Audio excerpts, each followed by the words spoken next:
Bien, entonces vamos a comenzar hoy con el tema de errores en el análisis cuantitativo, tema al que ya en algún sentido nos estuvimos refiriendo anteriormente. Habíamos hecho mención a que íbamos a dedicarnos un poco más específicamente a la clasificación de errores, a ver algunos conceptos que en el caso de los que ya cursaron física los habrán visto y los vamos a ver en el contexto de la química analítica. Una idea en la que ustedes seguro ya tienen noción y lo habrán comentado es que no existen resultados cuantitativos válidos si no van acompañados de alguna indicación de cuál es la estimación de errores propios de ese resultado. Propios porque sabemos que todo resultado experimental está afectado a un cierto error, ¿verdad? Entonces nos vamos a dedicar a comentar los tipos de errores con los que nos podemos encontrar y ver una clasificación tentativa. Tal vez no sean los únicos que nos vamos a encontrar en el laboratorio, pero nos da un panorama bastante amplio de cuáles pueden ser.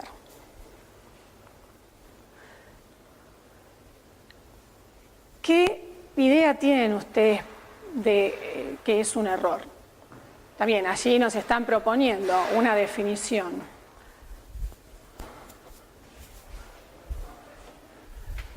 ¿Están de acuerdo con esta expresión?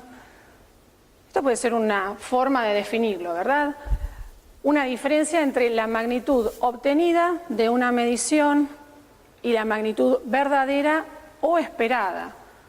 Vamos a ver que usamos términos con los que hay que ser muy cautelosos porque tienen toda una significancia detrás.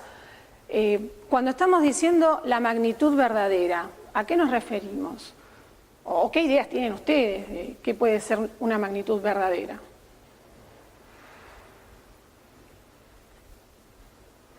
No es un concepto fácil de definir, pero acerquémonos a la idea por una pregunta. ¿Podemos conocer el verdadero valor de una magnitud? Tal vez un valor que hoy consideramos verdadero, el día de mañana aparece un método que nos arroja un valor que lo consideramos verdadero y no verdadero, y deja de ser verdadero el que teníamos antes. Un método que mejoró la determinación, un método que nos arroja un resultado más exacto.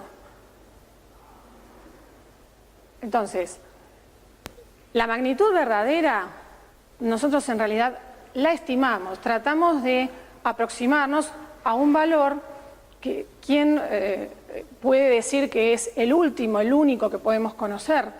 Es el que conocemos y aceptamos como verdadero hasta el momento. O esperada cuando se supone que un determinado material, por una serie de certificados, tiene una serie de valores. Entonces uno espera que vaya a obtenerse ese valor para la magnitud en cuestión. Entonces ya vamos hablando de un par de tipos de error. La clasificación más general incluye a los errores en error absoluto y error relativo. ¿Tenían ustedes en mente estas definiciones como error absoluto? ¿Las recuerdan de alguna vez haberlo visto? Sí, no importa que no recuerden exactamente, pero a ver, vamos a repasarlas. Entonces, error absoluto se define como la diferencia entre el valor medido. En general, se usa esta nomenclatura. Para valor medido se lo representa como X sub I. Representando es una determinación cualquiera sub I porque en una serie de determinaciones habrá medición 1, medición 2, medición 3, etc. Entonces este subíndice se va a referir a cuál es la medición en un determinado orden. Y valor verdadero o aceptado, que es el que podríamos llamar X.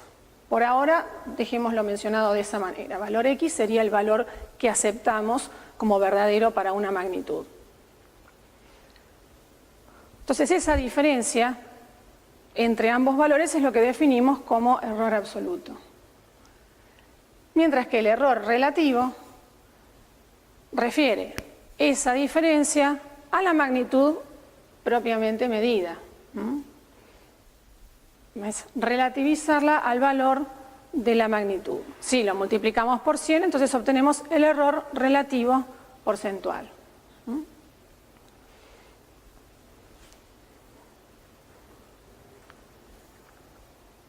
Bien, vamos a ver entonces una clasificación tentativa de errores.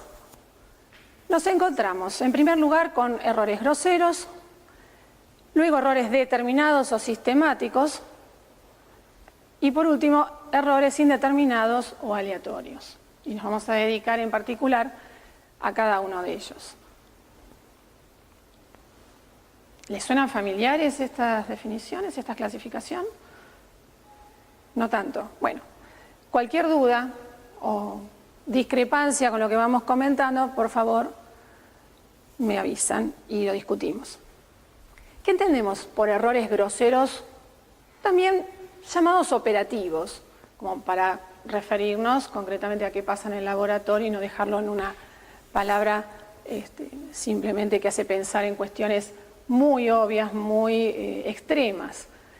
El nombre les está indicando que se van a producir en forma ocasional. Si uno está haciendo una medición de volumen y de repente se le rompe, se le va de la mesada, se cae un matraz, por ejemplo, donde estaba tratando de preparar una solución llevando al volumen que marca ese matraz. Es un error eso, sí, es un error cometido, pero no cabe duda que hay que empezar de nuevo, eso sería un error grosero.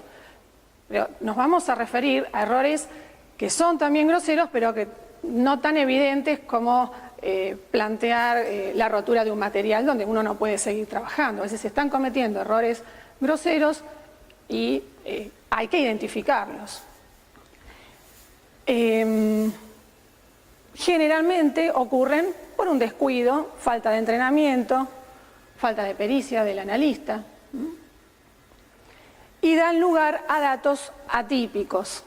Si vamos de vuelta al ejemplo en que se rompió un material, ya ni siquiera llegamos al dato, ¿no? Pero puede ocurrir que nos estemos equivocando en alguna etapa, haciendo mal una pesada, por ejemplo, del reactivo, y entonces esté preparado en una concentración que no es la correcta. El resultado que nos va a dar eso va a ser muy diferente del que esperábamos que nos diera. Entonces eso ya nos está indicando que hay un dato atípico y que seguramente se cometió un error grosero.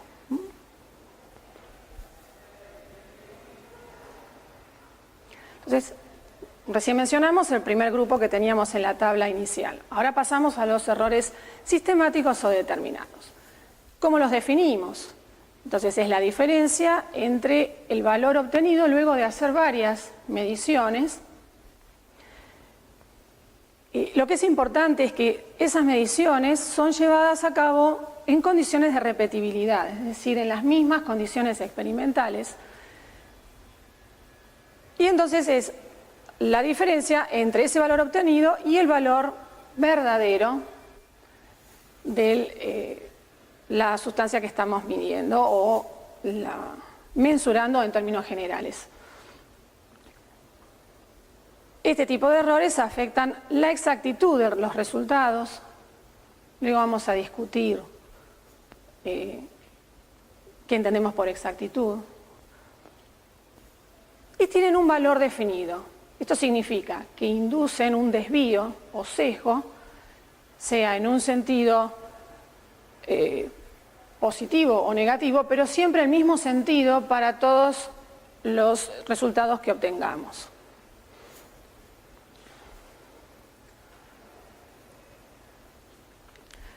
Otras características que tienen los errores sistemáticos es que pueden ser detectados en general, la mayoría de las veces, también corregidos, pero no solamente por repetirlo podemos eliminarlos, podemos detectarlos, perdón.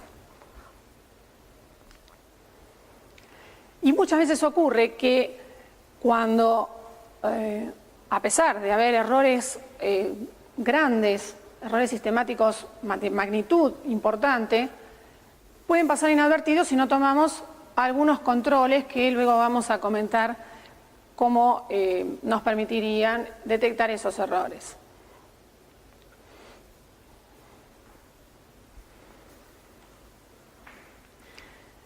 ¿Cómo se pueden originar esos errores sistemáticos? Vamos a ver algunos ejemplos también de paso. El error puede estar ocasionado por el instrumento. ¿Se animan a dar algunos ejemplos ustedes? Acá tenemos mencionados los instrumentos que hoy por hoy están utilizando ustedes en el laboratorio, ¿no? Instrumentos volumétricos. ¿Quieren decir algún ejemplo? Mejor no, así nos sale en la filmación. ¿Están de acuerdo con estas posibilidades? Imaginen un matraz que se está completando a volumen a una temperatura diferente a la que fue calibrado o diferente a la que fue establecido su volumen. En general, ¿se acuerdan cuál era la temperatura que se estandariza? 20 grados centígrados. Y no hacer ninguna corrección. Ustedes en el laboratorio están haciendo correcciones por esa diferencia que puede haber en la temperatura, ¿no? Hay días donde la diferencia de temperatura es marcada, entonces es importante, si bien da un valor pequeño, porque tanto la dilatación como la contracción de los líquidos no va a dar una variación demasiado marcada comparada con la variación que introduce el material volumétrico propiamente dicho, es una corrección que deberíamos tener en cuenta cuando la diferencia de temperatura sobre todo es muy marcada. Podría haber un problema con la calibración del material. La clase anterior en que habíamos hablado de características del material de vidrio, recuerdan que mencionábamos los materiales de clase A. Esos tienen una garantía acerca de la medida que están brindando. Yo les comentaba que ustedes en el laboratorio no están trabajando con esa clase de material, por eso tienen que hacer una corrección en los volúmenes que miden, que se obtiene por la calibración. Si esa calibración no es correctamente hecha, que hay que hacerla siguiendo una serie de pasos y condiciones, eso también va a introducir un error sistemático en los resultados. Esto puede evitarse, por supuesto, haciendo una calibración periódica, o aun cuando sea un material de clase A, si pasó mucho tiempo y uno sospecha que no fue tratado correctamente, estropearse por lavados incorrectos o que fue sometido a calor. A veces la gente pone el material en una estufa a secar a alta temperatura y eso deforma el material. Uno tiene que hacer un chequeo de la calibración, constatar que realmente el material sigue arrojando el valor que estaba originalmente declarado. Bueno, y estos son también otras posibilidades, ya equipos, cuando hablamos de un equipo más sofisticado, cualquier problema que haya en la calibración, en las distintas partes del equipo, variaciones en la corriente eléctrica, también van a producir errores de los que estamos viendo. Otro tipo de errores serían los personales. Es un tema de, ya no sería de impericia como hablábamos de errores groseros o de descuido, sino algo que podría estar relacionado con un prejuicio o limitaciones propias del operador. ¿A qué se refiere esto? Estimar, por ejemplo, el color de viraje de un indicador. Supongamos que un indicador debe virar al anaranjado y la persona que lo está controlando considera que el color lo alcanzó cuando en realidad tal vez sea un poco más amarillento del color propiamente que tomaría en el punto final, y eso va a traer como consecuencia que todas las determinaciones que haga tengan ese sesgo, pero va a ser siempre en el mismo sentido, porque siempre lo va a estar dando el punto final cuando tenga ese color amarillo, ¿no? Que una vez lo dé un poco antes y luego un poco después de, quiero decir, antes del punto final o pasado del punto final, sino que siempre va a estar generando un sesgo en un mismo sentido. Que los reactivos no tengan un comportamiento ideal. Siempre discutimos que si el reactivo está en malas condiciones, si está contaminado, uno en realidad ni siquiera debería hacer el análisis, por supuesto, porque eso sería un error grosero, sería un problema que lo detecta previamente. El problema es cuando no es tan evidente ese comportamiento de los reactivos. Puede haber también un tema de lentitud en la reacción, que uno ya sabe a priori que la reacción es lenta, pero eso trae aparejado que se produzca mayor error en el método y tal vez no se pueda tener en cuenta que no se llegó al punto que se desea de completitud de la reacción y entonces se obtienen resultados cuando todavía no fue total el proceso. Por supuesto, interferencias positivas o negativas. Recuerdan los ejemplos que vieron en el trabajo práctico, que no esté ajustado el pH correctamente, por ejemplo, que aparezcan otras especies químicas, inespecificidad, inestabilidad, etc. Otro tipo más de error sistemático que podemos tener. Supongamos que cuando se está haciendo una valoración, por ejemplo, el volumen de valorante que se utiliza por las características que tiene un indicador, porque sea más difícil de observar, sea un volumen en exceso. Entonces eso también es propio del método, porque el método requiere que sea arrojado un volumen mayor para poder llegar. ¿Se acuerdan en el método de Moore cuando requeríamos un extra de nitrato de plata para observar el cambio de color?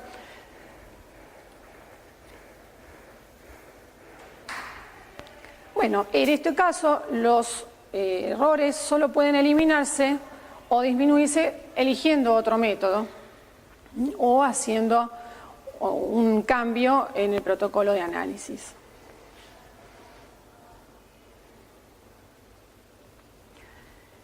Como se podrán imaginar, el sesgo que se produce, ese desvío del que hablábamos, puede ocurrir en ambos sentidos y puede ser constante o proporcional.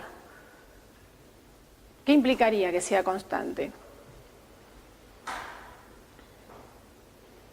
Como su nombre lo indica, no va a modificarse dependiendo de la cantidad de muestra. Es decir, el error tiene la misma magnitud independientemente de la cantidad de muestra que se esté utilizando.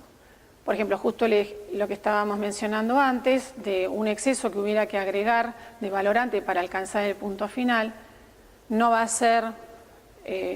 depender de la cantidad de muestras que se esté cuantificando.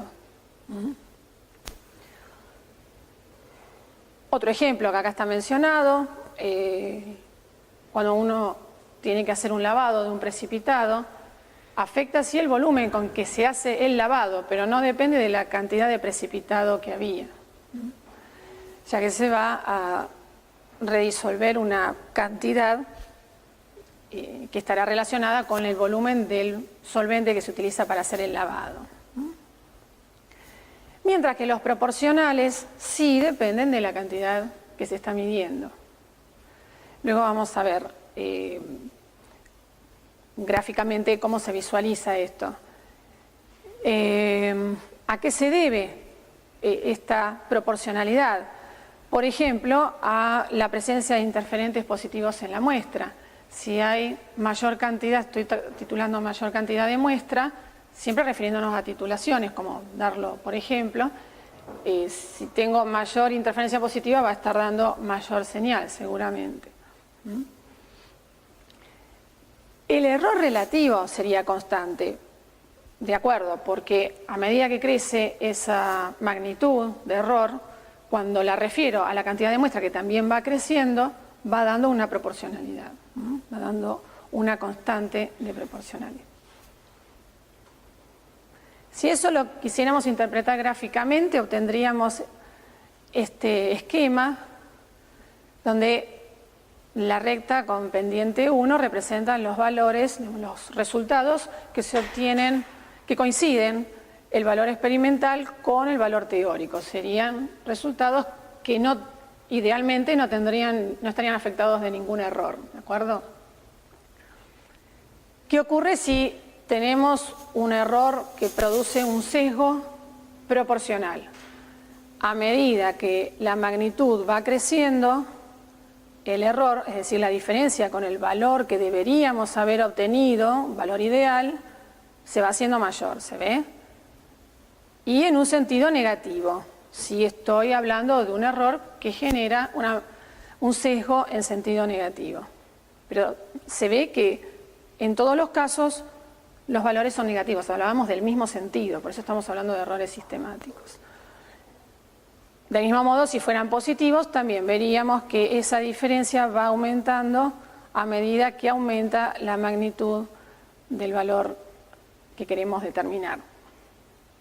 Mientras que los constantes, que también se pueden dar en sentido negativo o en sentido positivo, se ve claro que no me refiero a que la pendiente sea negativa o positiva, no, ese es el punto, ¿no? El sesgo es el positivo o el negativo. Vimos que se mantiene la diferencia a pesar del incremento en el valor que estamos determinando.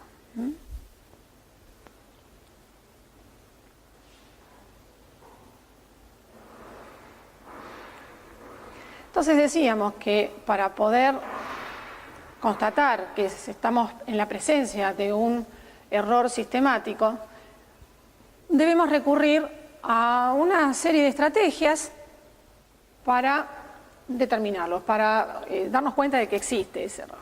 Una de ellas es hacer el análisis de materiales de referencia. Los vamos a ir mencionando uno a uno en las próximas diapositivas. Hacer análisis en paralelo con un método independiente y confiable. Participar de programas de control de calidad, esto generalmente se hace entre diferentes instituciones. Realizar ensayos en blanco, variar el tamaño de la muestra. Algunos son más sencillos que otros, están al alcance diario en el laboratorio y otros requerirán de instrumentar alguna política más compleja dentro del laboratorio para resolverlo. Los materiales de referencia son aquellos materiales o sustancias de los cuales se conoce con mucha exactitud, con una gran exactitud, sus características. ¿Para qué se utilizan? Para calibrar un equipo o un instrumento, para evaluar un método analítico, o bien para asignar valores a un material o sistema, porque ese mismo material de referencia permitirá dar un valor por comparación a otro material. Así tenemos estándares primarios, que son los que se conocen como materiales de referencia certificados y que son producidos por determinadas instituciones. Una de ellas es el Instituto Nacional de Estándares y Tecnología de Estados Unidos, como para mencionar un ejemplo.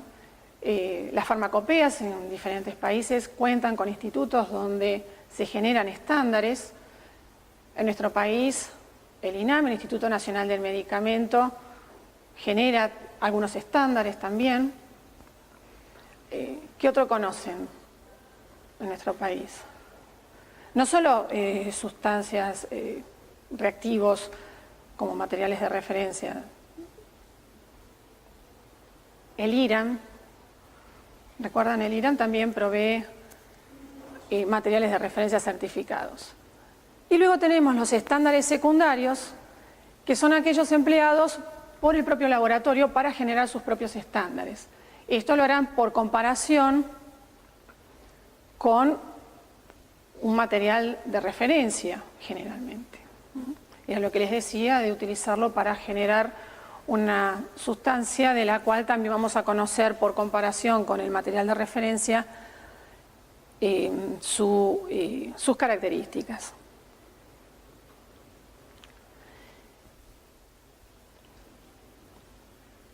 Esos estándares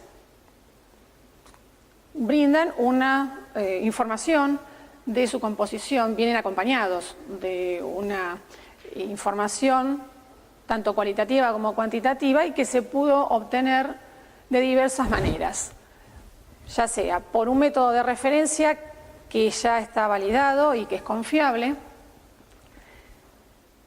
o bien mediante varios métodos confiables e independientes para tratar de aproximarse al valor verdadero, o bien pudo haber sido establecido mediante el análisis por una red de laboratorios que trabajan en forma cooperativa.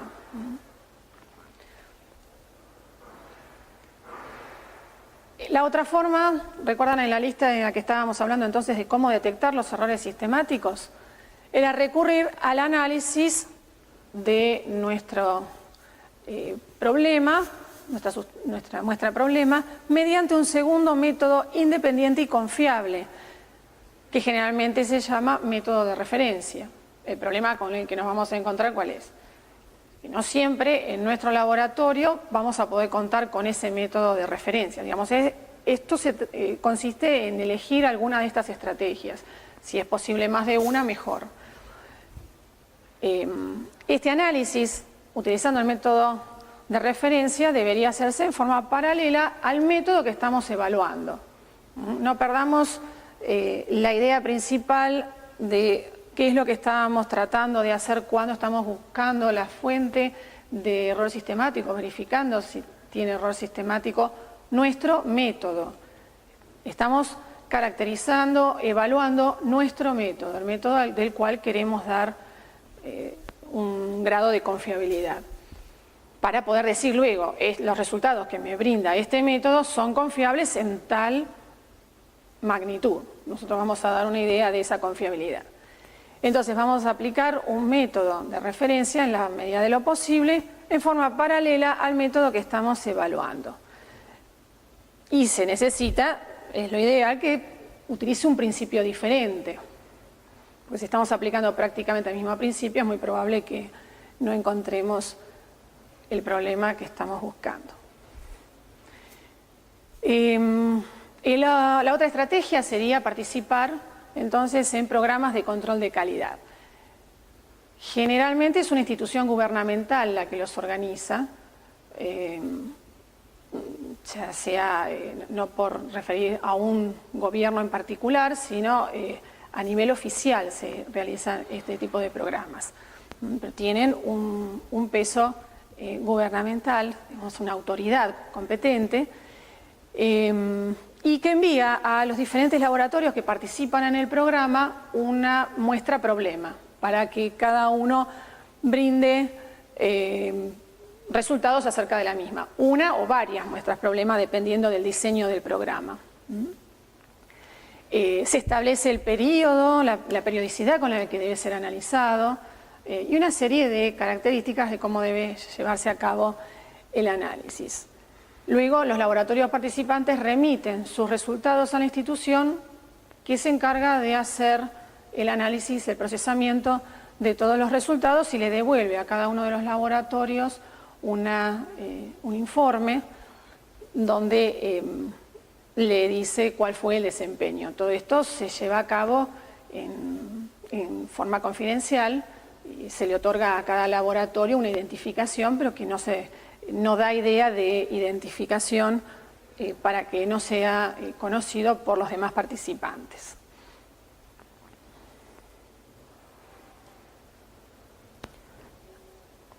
La otra estrategia, entonces, también para detectar un posible error sistemático en nuestro método era llevar a cabo los blancos. Recuerdan que en un blanco se van a colocar, para la realización de un blanco, todas las sustancias y el solvente que forma parte de la muestra, excepto la sustancia que estoy analizando, que deseo cuantificar, que es el objeto del análisis.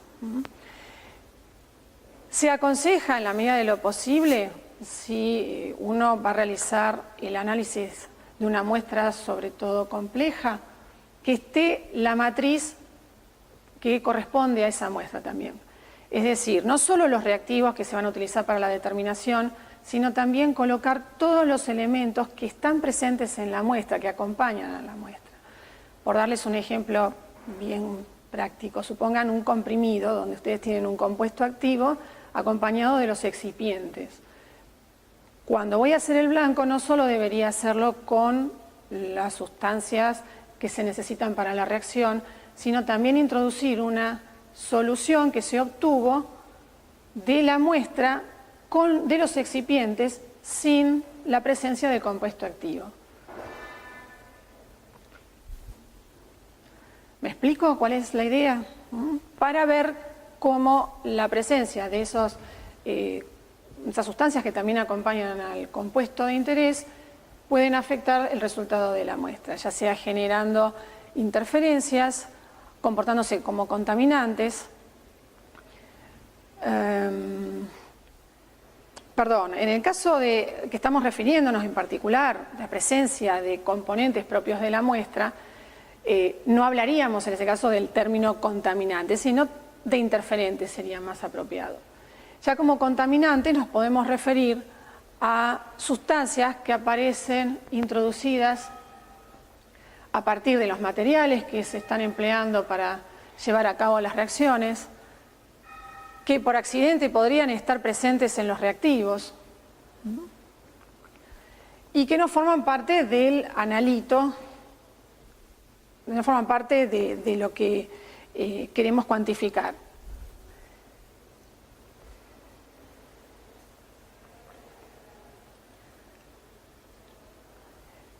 El ejemplo que hablábamos del volumen extra de valorante para poder producir el viraje de un indicador, eso también sería determinado mediante el ensayo de un blanco. Sería el caso del blanco que realizaban en el ejemplo de la lurometría por el método de Mohr.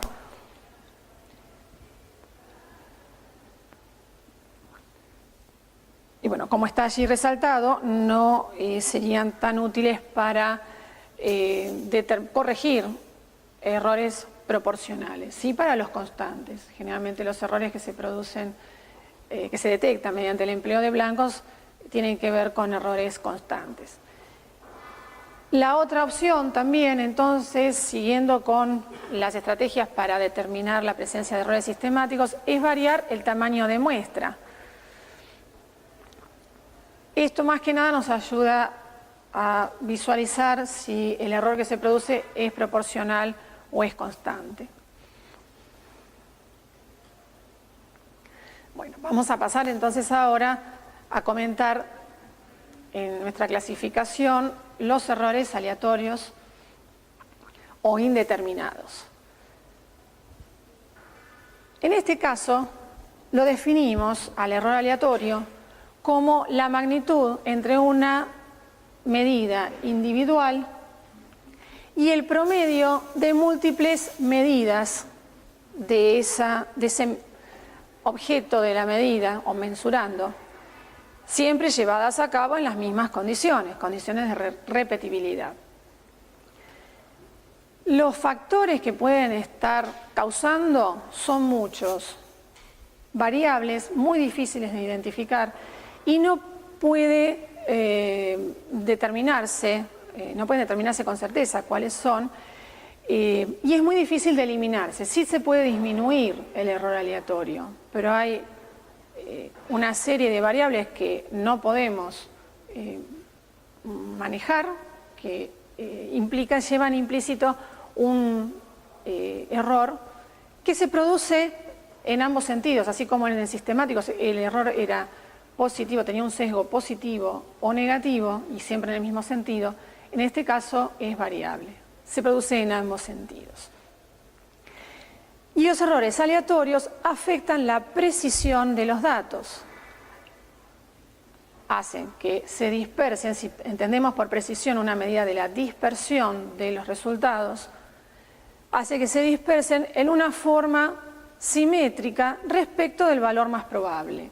esto nos está queriendo decir, nos está haciendo referencia a que pueden ser tanto en sentido positivo como negativo y en una magnitud que se va compensando en general. Si vemos que hay una tendencia a que sean siempre en sentido positivo, además del error propio aleatorio, estamos en presencia de un error sistemático.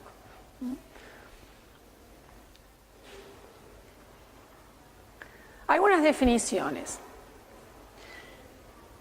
Entonces, precisión, que ya algo vamos visualizando, sería la proximidad entre valores obtenidos por réplicas de mediciones de una magnitud bajo condiciones especificadas.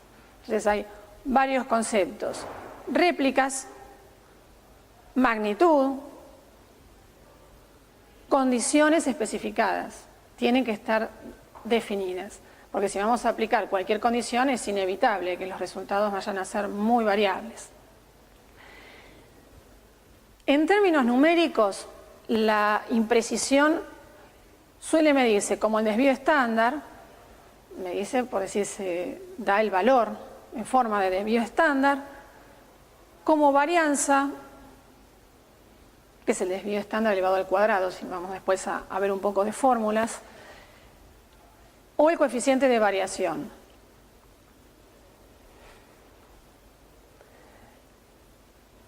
Y depende la precisión de la distribución de los errores aleatorios. ¿El término veracidad lo han visto previamente? Uno diariamente oye hablar de exactitud, un método es exacto o tal instrumento es exacto, es preciso, está bien, está mal. Debemos tener mucho cuidado cuando por lo menos estamos hablando en un ámbito donde pretendemos ser estrictos con definiciones, queremos referirnos correctamente a esas expresiones. Uno generalmente cuando habla de algo que es exacto, inclusive un hecho, podría ser, está refiriéndose a que hay buena precisión y hay buena veracidad.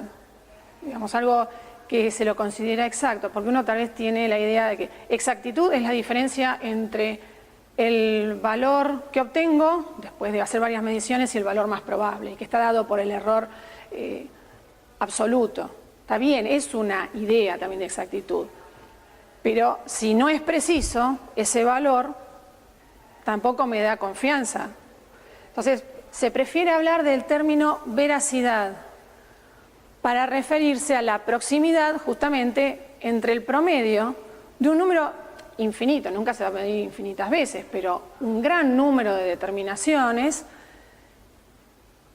de la magnitud en cuestión obtenido bajo condiciones específicas de medición, lo mismo que decíamos antes, y el valor verdadero o aceptado del mensurando. Se dan cuenta que esto en realidad es el que nos está haciendo referencia a ese error absoluto. Y una consecuencia también de esta misma definición es que está inversamente relacionada al error sistemático. ¿Se ve eso? ¿Es lógico que ocurra eso? Si tenemos un error sistemático grande, diremos que es poco veraz nuestro método, o la veracidad de nuestro resultado es pequeña si el error sistemático es grande. Por eso decimos inversamente proporcional.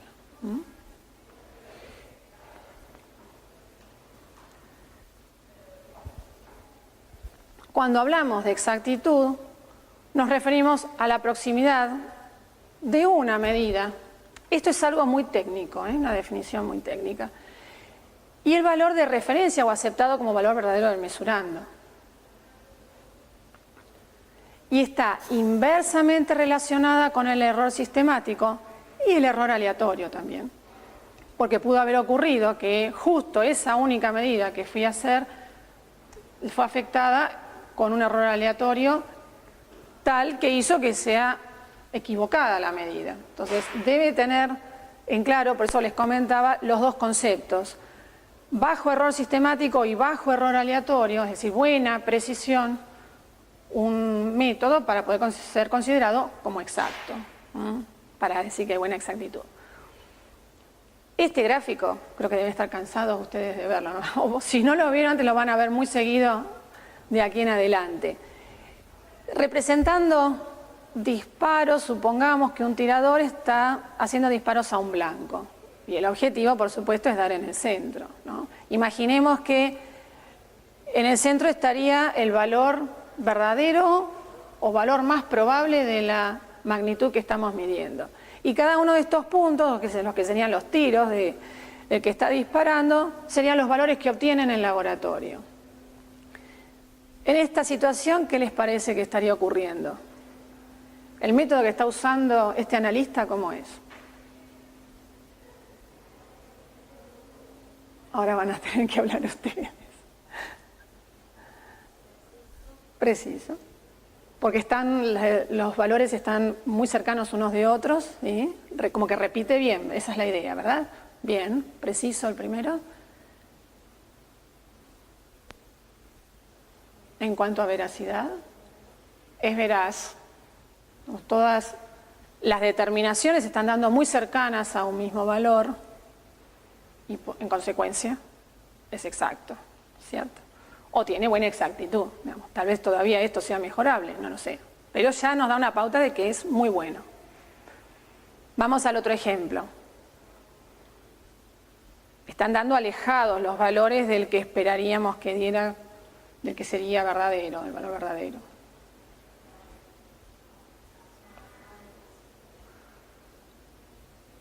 ¿Cómo no escucha?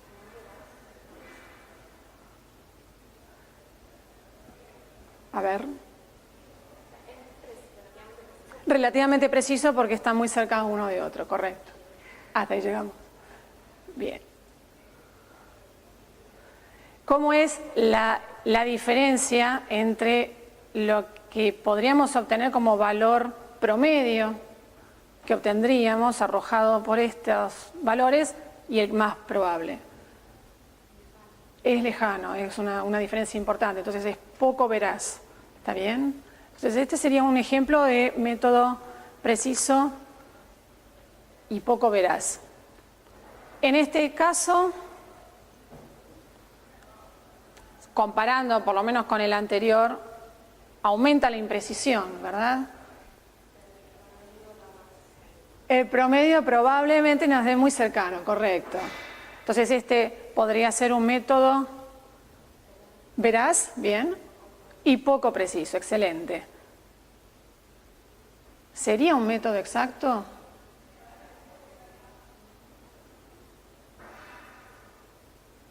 O de buena exactitud. Dijimos, veraz, pero poco preciso.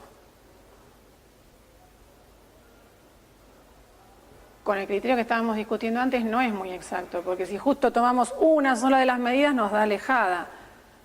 O dicho de otra manera, debería ser preciso también para ser considerado exacto. Bueno, y en el último caso se nos fue ni preciso ni veraz, ¿de acuerdo?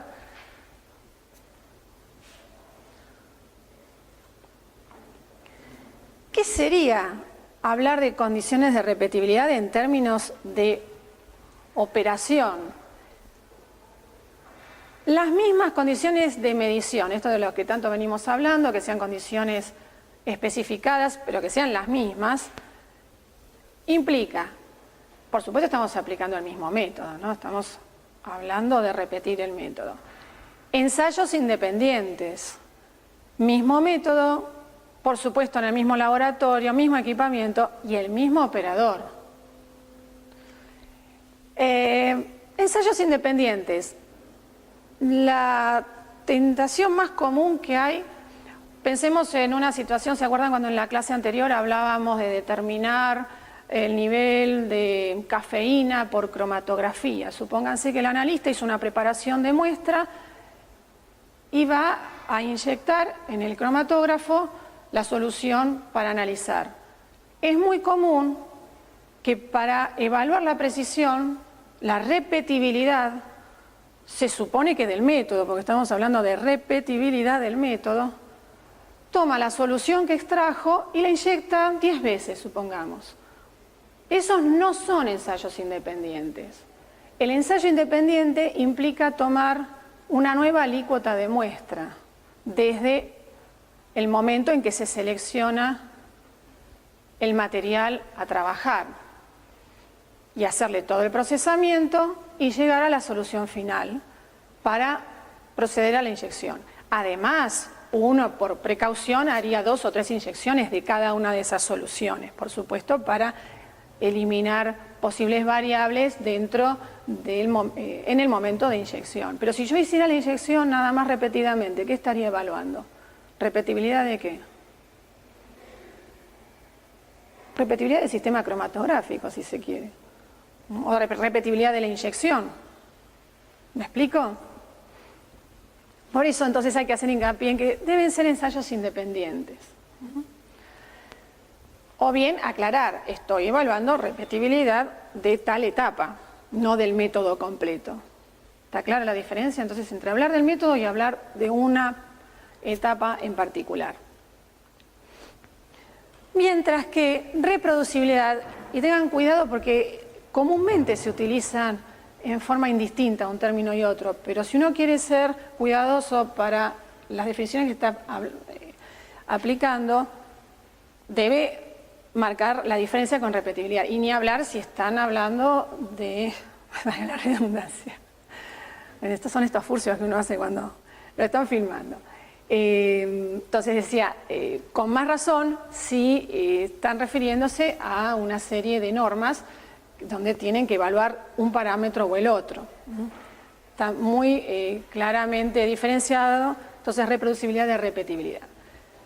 Reproducibilidad. Condiciones cambiadas, entre comillas es esto, tampoco podemos cambiar extremadamente cualquier parámetro. Los ensayos, por supuesto, deben ser independientes como siempre. Estamos hablando del mismo método, por supuesto. Pero ya hablamos de distintos operadores, de utilizar distinto equipamiento e inclusive obtener resultados de diferentes laboratorios. También es muy común, les quería dar como ejemplo, que a veces se dice el método es reproducible y fue evaluado dentro del mismo laboratorio. Entonces, cuidado, ¿a qué nos estamos refiriendo? O nos atenemos estrictamente al término reproducibilidad y lo evaluamos en forma completa, o no lo utilizamos el término reproducibilidad y nos referimos a cómo se comportó el método y daremos valores de precisión, de veracidad, de exactitud, todos los parámetros que caractericen al método, repetibilidad y explicitado en qué condiciones, el número de determinaciones que se hizo, pero no podemos emplear el término reproducibilidad.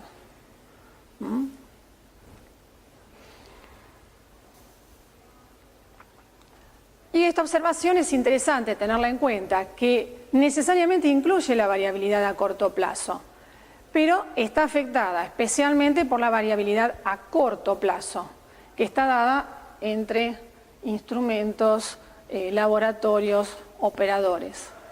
Es decir, si producir alguno de estos cambios genera valores muy diferentes, entonces ahí diríamos que el método no es reproducible apropiadamente. Ahora viene una serie de diapositivas, vamos a pasarlas, que nos vamos a dedicar el jueves que viene a todo lo que se refiere a tratamiento estadístico.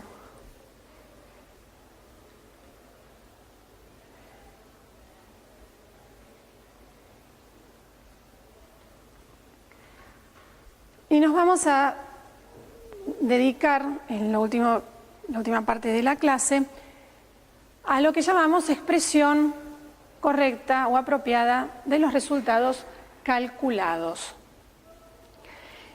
En esta parte de la clase van a ver que nos referimos a algunas prácticas que ustedes ya vinieron haciendo desde que comenzaron con la asignatura, que a diario para expresar con un número de cifras, que decimos número correcto, de cifras significativas, vieron que hacemos tanto hincapié en no poner más decimales de los necesarios.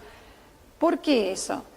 Porque cada medida o cada resultado producto de una serie de medidas va acompañado de una determinada incertidumbre. Y aunque no demos la magnitud de esa incertidumbre, porque no siempre se conoce, damos una aproximación de hasta qué cifra podemos dar como cierta. Y eso va a depender del error experimental que afectaba a cada una de las magnitudes que se utilizaron para hacer el cálculo. Entonces, siempre es necesario acompañar los resultados de las medidas experimentales o los cálculos que se derivan de ellas con un nivel, algún indicador del nivel de precisión o bien el nivel de confianza que tienen esas magnitudes. Vamos a hablar de vamos a proponer tres formas de expresar esto. Y luego van a ver que nos dedicamos a cada una a hacer una serie de comentarios. Una es indicar la precisión mediante el número de cifras significativas. ¿Esto qué significa? No agregar más cifras que ya son inciertas. Vamos a escribir las cifras que son ciertas, de las que tenemos confianza en su valor, más una que es la variable, la primera cifra incierta. La otra opción es informar el desvío estándar absoluto, habitualmente se simboliza con la letra S, o el coeficiente de variación, vamos a ver que no es otra cosa que el desvío estándar relativo,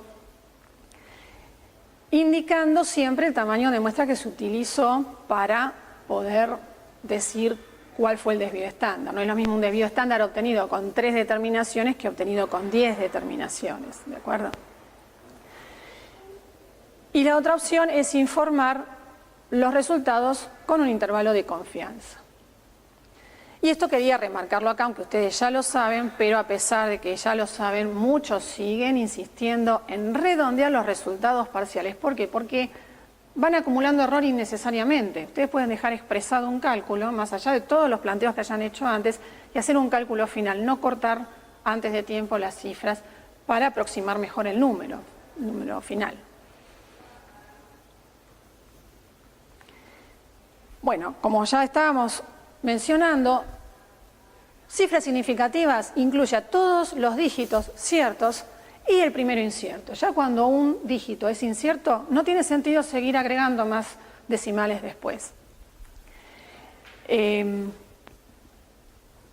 Si estoy escribiendo un número que resultó de un cálculo, no importa cuál, 2, 5, 7, 6, 8, 9. Y sé, luego vamos a ver cómo llegamos a estimarlo, que solo tengo certeza de estas cifras y que ya tengo imprecisión en esta. No tiene sentido escribir todas estas. Si, a pesar de no tener sentido, igual escribo este número de esa manera, estaría queriendo decir que el método me permite asegurar que todas estas cifras son ciertas y que la imprecisión está recién en la última. Si una de las magnitudes que utilizo para el cálculo tiene imprecisión, supongamos 1,8, y este es el valor que utilizo para el cálculo, de alguna manera va a afectar al resultado final, y si hay un valor que está introduciendo una imprecisión en el primer decimal, seguro que no voy a poder escribir los demás decimales. Ni siquiera podría escribir el séptimo. Vamos a ver que dependiendo del cálculo podré escribirlo de esta manera o tendré que quitar algún decimal más. Ahora vamos a dedicarnos a los distintos ejemplos.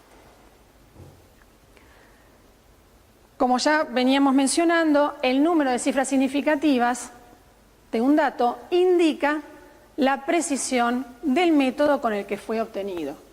Ustedes recuerdan en un enunciado general de algún problema, donde les dice se hace una titulación con tal valorante de tal normalidad y se los dan con un cierto número de cifras significativas. El método que se usó para determinar ese valor de concentración permitía afirmar con certeza hasta la última cifra que aparece escrita. Por eso no aparecen indefinido número de cifras significativas. Por eso hablamos del método, de la precisión del método con que fue obtenido ese valor. Si luego les dice, se consume un volumen de 20,1 mililitros, esa precisión, la precisión de ese valor está dada por el instrumento que se utilizó para medir ese valor. Supongamos la bureta.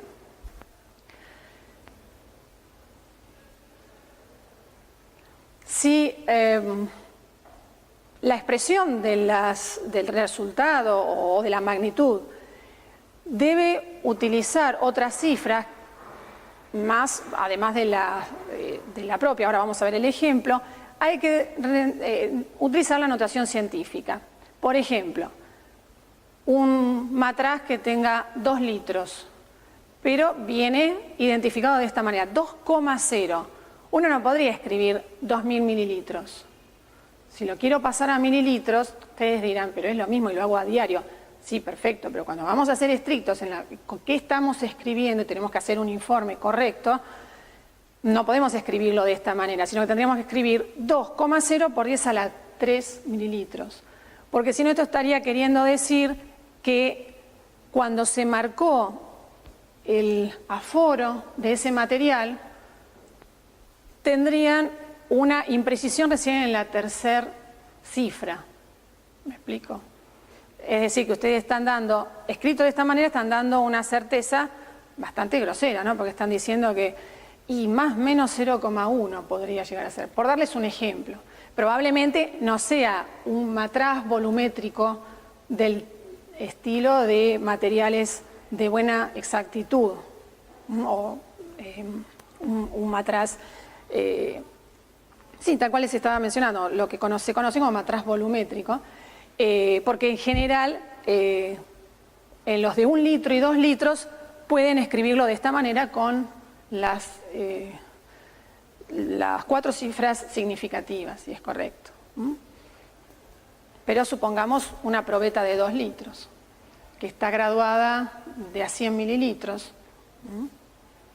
No podrían escribirlo como 2000 mililitros. Bueno, vamos a ir a otros ejemplos. Cuando el desvío estándar es conocido, el desvío estándar está fijando cuántas cifras significativas debe colocarse al número. Es decir, que está informado el desvío estándar. Supónganse una serie de mediciones y les dicen que el valor de la media es 10,102 y su desvío estándar es 0,01. Esto significa que estamos teniendo desvío, imprecisión sobre el 0, con lo cual no es correcto escribir 10,102, sino que debemos expresarlo como 10,10. ¿Está bien? La incertidumbre otras veces solo puede ser estimada y no se la informa explícitamente. Este es el valor del desvío estándar. Simplemente se dice que es la unidad, más o menos una unidad, en la última cifra que aparece conservada, ¿no? O última cifra significativa. Las reglas generales, ustedes las han ido aplicando ya en los cálculos. Vamos a hacer un repaso simplemente.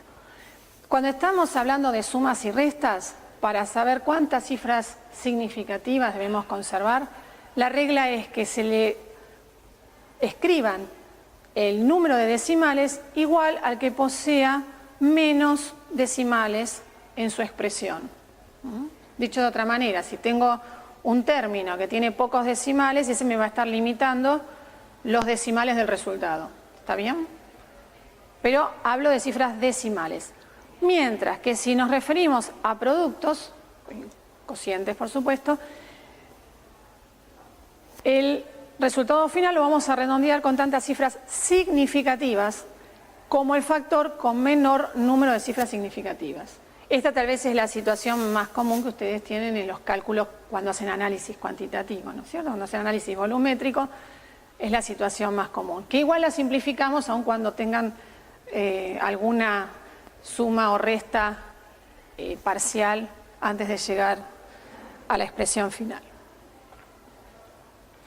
Si tuviéramos logaritmos y antilogaritmos, ¿por qué generalmente lo escribimos de esta manera con 2 decimales? Cuando nos estamos refiriendo al cálculo de un logaritmo a partir de un dato, de una constante. porque en general están expresados con dos cifras significativas. Entonces, si hay dos cifras significativas, ajusta que haya dos decimales en el logaritmo. En el caso de los pH, que les decimos que los escriban con dos cifras decimales porque los pHímetros en general dan tienen esa sensibilidad.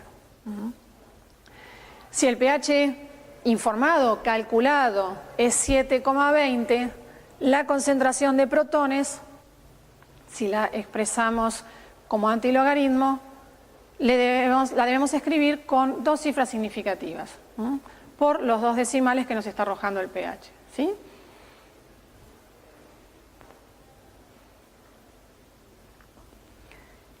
Si nosotros quisiéramos calcular qué incertidumbre tiene el resultado que me estás informando con el cálculo que hiciste en un problema, por ejemplo, que podamos tener en la guía, debemos propagar, ese proceso se llama propagación de la incertidumbre, de cada una de las medidas empleadas en el cálculo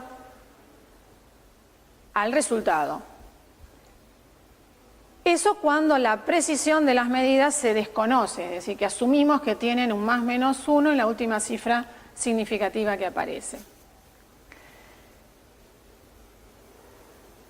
En ese caso, entonces, vamos a hacer una suma, ahora nos vamos a dedicar específicamente, de las incertidumbres relativas y vamos a calcular la incertidumbre que le corresponde al resultado. Lo que puede ocurrir es que no siempre sea más menos 1 en la última cifra significativa cuando aparece algún instrumento que ya sabemos que está afectado de otro tipo de incertidumbre, como por ejemplo los volúmenes de una bureta que se asume que es 0,03 mililitros.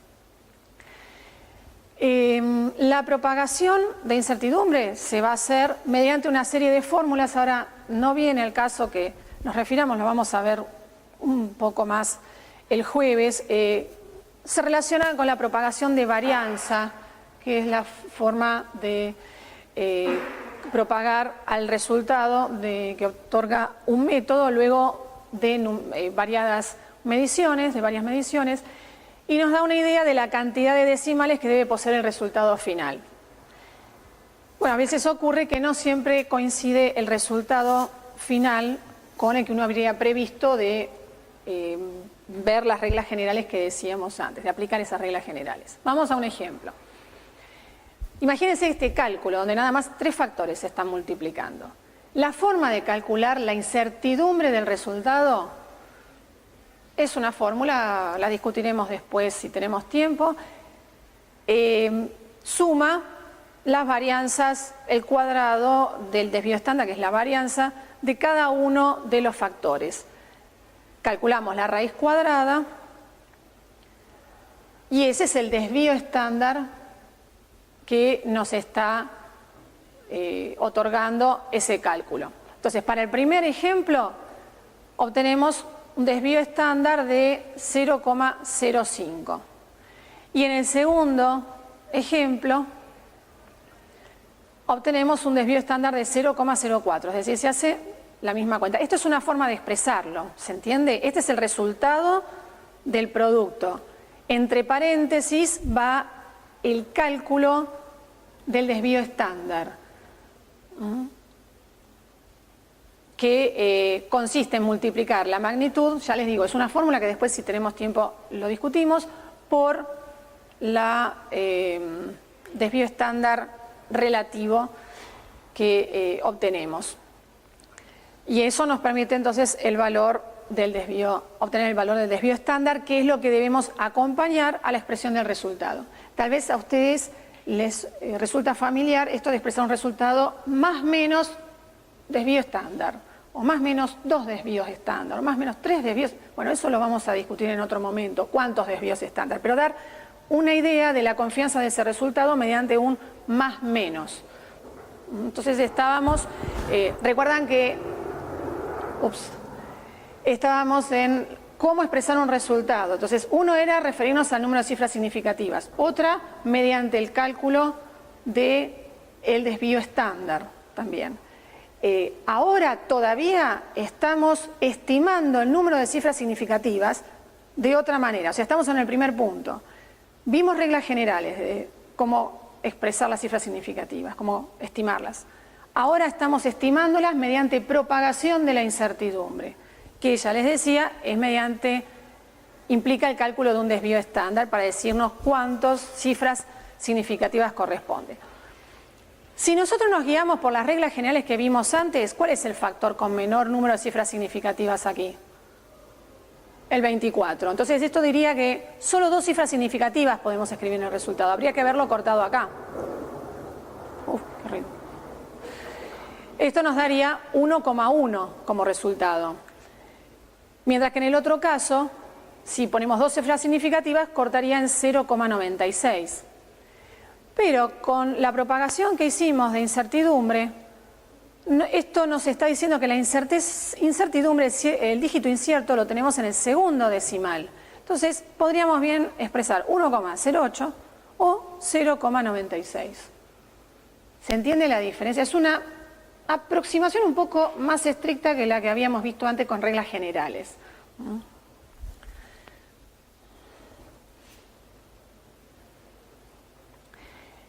De paso, quería comentarles, ¿se imaginan que hubieran tenido que hacer esto para cada problema que resolvieron de la guía? Como para enfatizar un poco, cuando les decimos, escriban con el correcto número de cifras significativas, es tratar de hacer hincapié en la importancia de decir qué tan confiable es el resultado. Esa es la idea general que nos gustaría que se lleven de nuestra asignatura. En alguna época se hacía esto con los resultados, había menor cantidad de problemas, pero luego nos pareció más importante que haya más ejercitación, porque resulta que estaban 1 hora tal vez para resolver un problema, expresaban un resultado maravilloso y tal vez ni sabían lo que ocurría químicamente, o costaba entender un protocolo. Entonces dijimos, vamos a dar especial importancia a que puedan resolver los problemas, que tengan una idea de cómo expresar el resultado, y lo que es la propagación de incertidumbre, que quede para otra etapa donde ustedes necesiten informar específicamente cuál es la incertidumbre perfectamente calculada que acompaña ese resultado.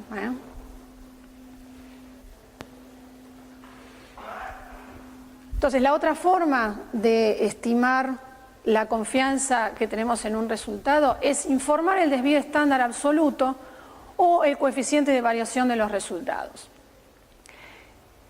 El tema es que debemos conocer el desvío estándar de los datos que se utilizan para el cálculo. Si no tenemos ese dato, no podemos calcular el desvío estándar del resultado.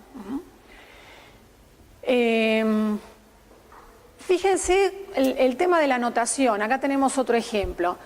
Un resultado de un cálculo nos da 6.398,7 y haciendo el cálculo del desvío estándar de esa magnitud, obtenemos que nos da más o menos 30.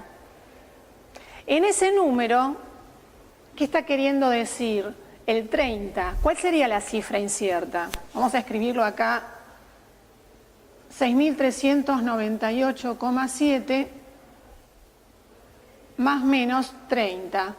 Nos está diciendo que tenemos incerteza en esas cifras.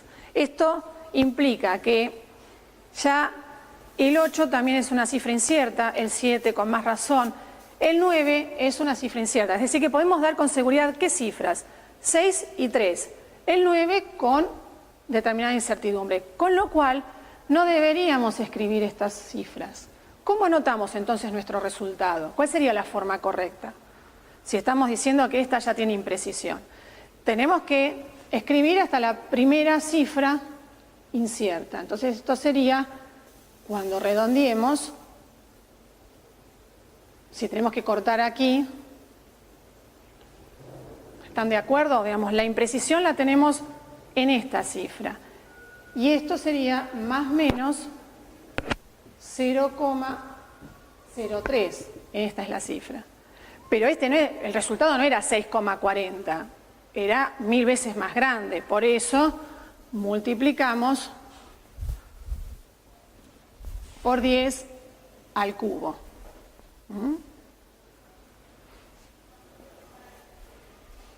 la magnitud, entonces multiplicada por 10 al cubo. ¿Se ve?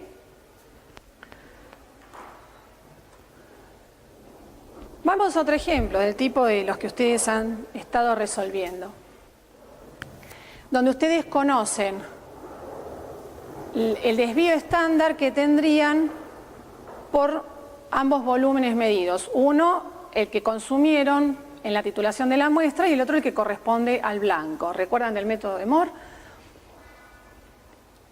El análisis se hizo sobre alícuotas de 9,96 mililitros. Se hicieron 4 determinaciones, digamos. Y este sería el cálculo que ustedes escribirían para calcular el resultado de sus muestras, de su muestra, determinada 4 veces. Miren lo que deberían haber hecho, si quisieran calcular el desvío estándar del resultado que ustedes informan. Si bien habría que propagar cada uno de los factores que tenemos en este cálculo, podemos hacer algunas aproximaciones. Una es que el peso atómico tiene un error realmente muy pequeño, entonces podemos considerarlo despreciable, vamos simplificando un poco.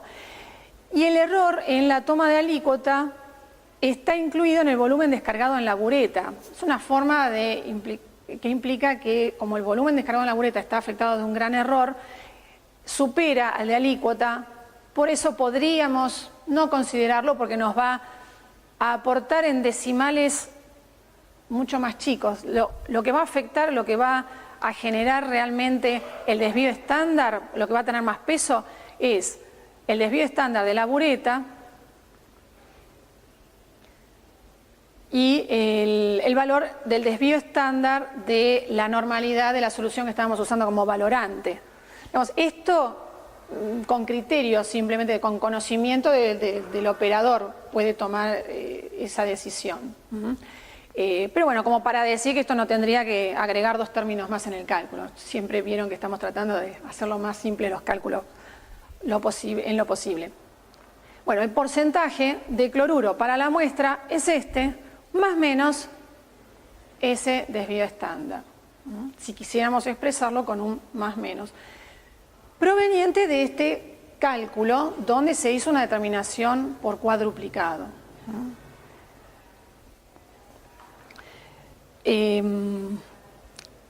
Quiero hacer un paréntesis aquí. Cuando debemos expresar los resultados aplicando un método, tenemos puesto a punto nuestro laboratorio, antes de pasar a aplicar el método, tuvimos que haber validado ese método. Y vamos a tener como característica una determinada precisión del método.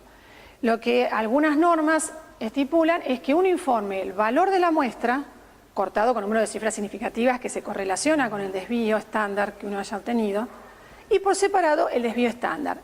Esto quiero decir, no siempre van a encontrar expresado un valor acompañado del más menos, ya les digo, un desvío estándar, 2 desvíos estándar, lo que se especifique en el tipo de informe que deben hacer. Pero de alguna manera, en algún punto del informe debe estar aclarada cuál es esa imprecisión.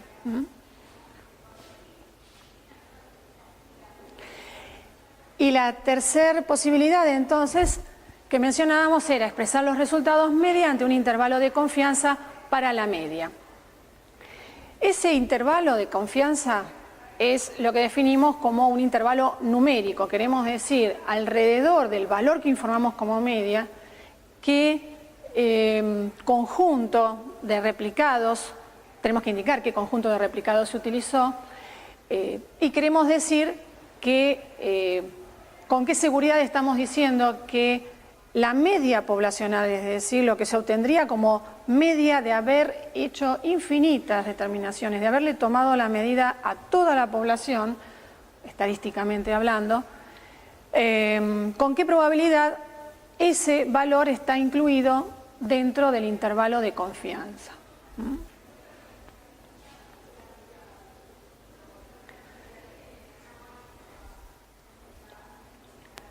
Vamos a comentar un test que se conoce como test Q o prueba Q, para eliminar errores groseros. Y ya vamos terminando la clase. A cuestiones más estadísticas nos vamos a dedicar la próxima clase el jueves. ¿Cómo vamos a aplicar este test? Nos va a permitir, por un lado, rechazar a priori, no el test en sí, perdón. Cuando un resultado es excesivamente grosero, que uno ya observa que está fuera de la escala que uno esperaría obtener, ese resultado debe ser rechazado a priori. Y entonces debemos eliminarlo del análisis, siempre que se sepa que se cometió un error operativo durante su obtención. Cuando uno obtiene un dato dudoso, siempre conviene repetir el análisis, llevándolo a la situación que ustedes tuvieron en el laboratorio. Si bien hicieron pocas determinaciones, si dos no les daban cercanas, hacían una tercera. ¿Recuerdan? Es un poco esa idea. Aquí estamos hablando de un mayor número de determinaciones en lo posible. Justamente, si se cuenta con tiempo y muestra suficiente, a veces tenemos esta limitación. Entonces, los datos nuevos nos ayudan a decidir si el dato ese que nos había dado anómalo era realmente atípico, porque tal vez el atípico era el primero, no el segundo. Por eso, cuanto mayor número de determinaciones hagamos, mayor confianza vamos a poder tener. Y bueno, por supuesto que si no podemos eliminarlo, el hecho de que haya una tercera determinación va a mejorar el dato que finalmente informemos. Supongamos que no puede repetirse el análisis, se puede recurrir al test Q, que es este que ahora vamos a mencionar.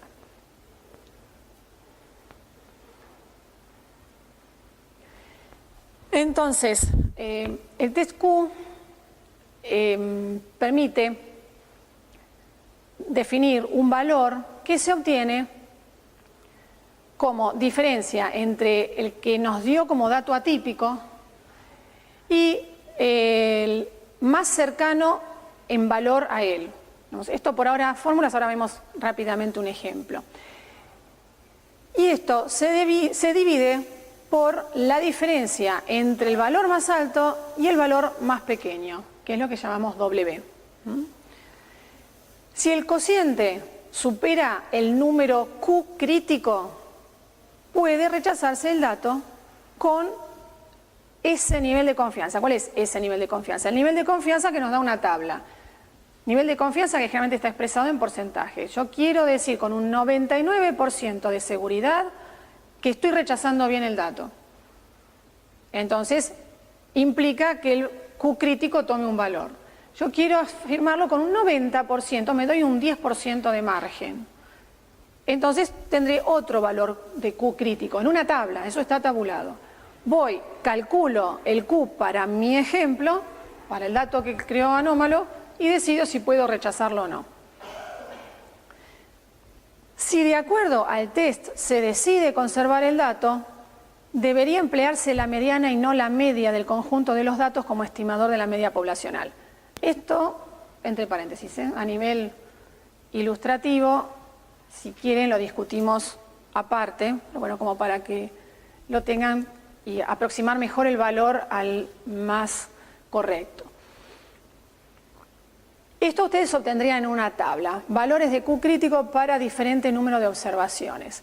Por supuesto, cuanto mayor número de observaciones hagamos, mayor certeza tenemos en el resultado que estamos obteniendo y en el procedimiento que vamos a hacer. Si hay muchas determinaciones, si hay una que se va, es más evidente que el Q crítico va a ser menos exigente para esa situación. Fíjense los valores que va tomando, ven que van decreciendo a medida que aumenta el número de determinaciones.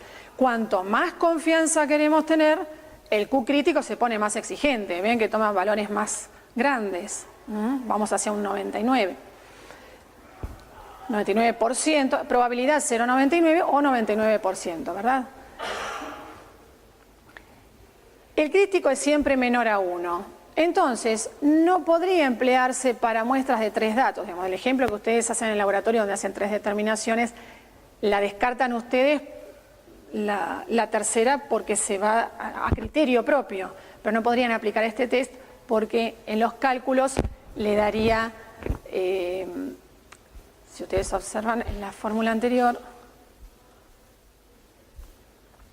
entre el X típico, ustedes tienen 3 valores, y entre el mayor y el atípico, perdón, y entre el mayor y el menor tomaría el mismo valor. La diferencia y el más cercano, con lo cual siempre habría que rechazarlo, porque siempre sería mayor que Q, que el Q crítico. Y esto, bueno, es una reflexión más que nada, que el rechazar o el conservar un dato, cuando uno está haciendo una medición con pocos datos, es algo bastante desacertado, se diría. Lo ideal es aumentar en la medida de lo posible las determinaciones. La mejor opción suele ser realizar un juicio fundado en la experiencia y el conocimiento del comportamiento y la precisión del método usado. Si yo sé que el método tiene una gran imprecisión, es sabido que los valores que obtenga van a ser bastante distantes en sus valores, con lo cual rechazar uno de ellos me va a empeorar la veracidad de ese resultado y por supuesto la exactitud.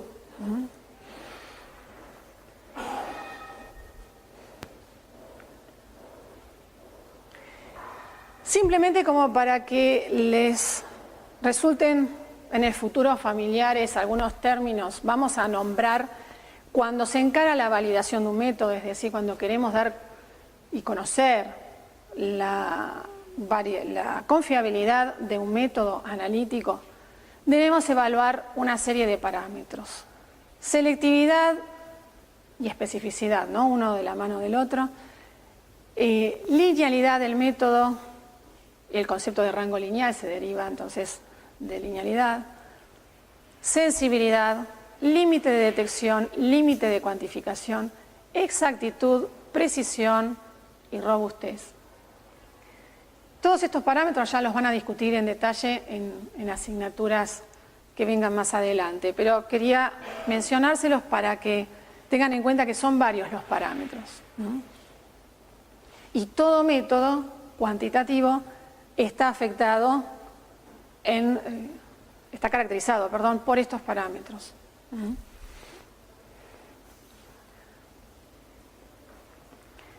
Y ahora sí, como última idea, les quería comentar de un cuadro para que lo pensemos un poco y lo discutamos, si les parece. ¿Qué opinan de este tetraedro que lo diseñó un profesor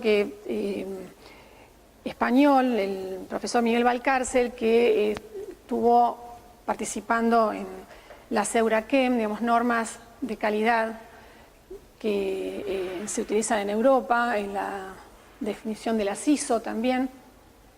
Y él planteaba que en un laboratorio de control, estos parámetros, exactitud, rapidez en el análisis siempre, ¿verdad?, seguridad y comodidad del personal y reducción de costos, eran factores que cuando están en un perfecto equilibrio conformarían un tetraedro. Entonces es un modelo, ¿no? ¿Qué pasa cuando uno pone como prioridad la exactitud en un laboratorio? Aquí está representado, ¿no? ¿Cómo se deformaría este tetraedro? ¿Les parece coherente esto? ¿Qué opinan? ¿Qué implica? Fíjense qué otras distancias se acortan, ¿no?, cuando los demás factores trabajan en función de procurar un máximo de exactitud, o bueno, la mejor que se pueda. ¿Qué va a ocurrir con los costos? Vamos en un sentido inverso a reducción de costos. Por eso achicamos este segmento, esta distancia que hay, con seguridad y comodidad del personal. ¿En qué estamos pensando? Trabajemos relajados, tranquilos. Cuando necesitamos estar informando resultados en forma exacta, no es posible trabajar de esa manera. Digamos, tiene que haber gran atención, tiene que trabajarse con con rapidez también, no vamos a poder trabajar con demasiada rapidez. Por eso también, si hacemos el análisis en forma breve o sin prestar atención, acelerando pasos innecesariamente, no nos va a mejorar la exactitud. Entonces, tampoco vamos a poder ser demasiado rápidos. Esto, chicos, a nivel ilustrativo, obviamente. Me encantaría que lo pudiéramos estar discutiendo, ¿no? ¿Qué les parece a ustedes? ¿Qué opinan? ¿Qué pasa si nos avisan desde la gerencia rápido? Tiene que salir todo rápido. ¿Qué va a pasar con los resultados? A ver, ¿es razonable esto que ocurre? En general, es probable que una gerencia les diga, quiero que salga rápido, bajos costos, y además que estén cómodos, que estén con buena cara los operadores, los analistas, ¿verdad? ¿Qué ocurriría si nos jugamos a que todo sea rápido? Sí, el gran problema también, ¿no? Ya la calidad del laboratorio empieza a bajar. Reducción de costos y no, probablemente haya que invertir bastante para eso. Y no, seguramente el personal no va a trabajar demasiado cómodo en ese sentido. Bueno, así lo mismo, si se pretende que haya una reducción de costos, es inevitable que la exactitud del laboratorio caiga. Exactitud como calidad del laboratorio, estamos hablando de exactitud de método siempre, ¿verdad? Muy rápido tampoco se va a poder trabajar. Digamos, lo ideal es mantener un equilibrio entre todo esto y sin duda la definición de hacia dónde hay que poner las prioridades es donde los profesionales tenemos que intervenir en esa toma de decisiones, que no es algo menor, ¿de acuerdo? Así que bueno, tengan en cuenta que algo que parece que simplemente se trata de ajustar un punto puede implicar que se deforme completamente nuestra figura y pagar costos muy importantes como perder prestigio, por ejemplo, o dejar de ser confiables. Bien, esto es todo. Sí, ya finalmente solo la bibliografía.